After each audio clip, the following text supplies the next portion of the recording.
Pinakamalakas na albularyo sa Baryo Tamal. Sa isang maliit na baryo sa tabing dagat, kung saan ang mga puno ng niyog at palmera ay bumabalot sa lugar, may isang matandang albularyo na kilala sa kanyang kahusayan sa panggagamot. Ang pangalan niya ay Mang Salvi at siya ang pinakamalakas at pinakamaimpluwensyang albularyo sa buong rehiyon. Kilala siya sa kanyang mga makapangyarihang herbal na gamot, mga ritual at sa kanyang malasakit sa mga tao. Isang gabi, habang ang buong baryo ay natutulog, isang kagimbal-gimbal na balita ang dumating sa mga bahay may aswang na sumalakay sa lugar. Ang mga tao ay natakot sapagkat ang aswang ay hindi lamang kilala sa pagiging malupit, kundi pati na rin sa kakayahang magbago ng anyo at mangakit ng mga tao para mangyari ang kanilang masamang plano.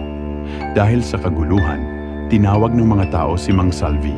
Lumabas siya mula sa kanyang bahay na may daladalang matandang bag na puno ng mga halamang gamot at amulet.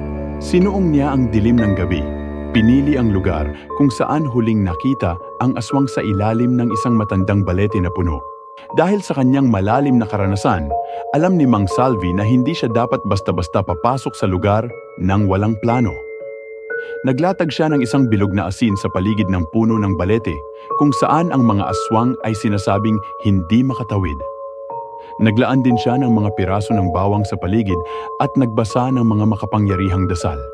Habang nagbubukas siya ng lumang libro ng mga ritual, naramdaman niya ang pagdating ng aswang. Nagmumula ito sa isang matandang babae na naglalakad na parang normal na tao, ngunit may malaungol na tunog na nagmumula sa kanyang bibig. Ngumiti ang aswang at nagpasya na subukan ang kanyang kapangyarihan sa albularyo. Hindi nagpatinag si Mang Salvi.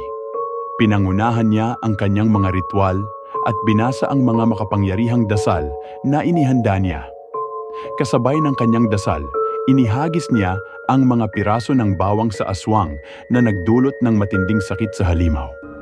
Ang mga aswang, na kilala sa kanilang takot sa bawang at asin, ay napasigaw sa sakit.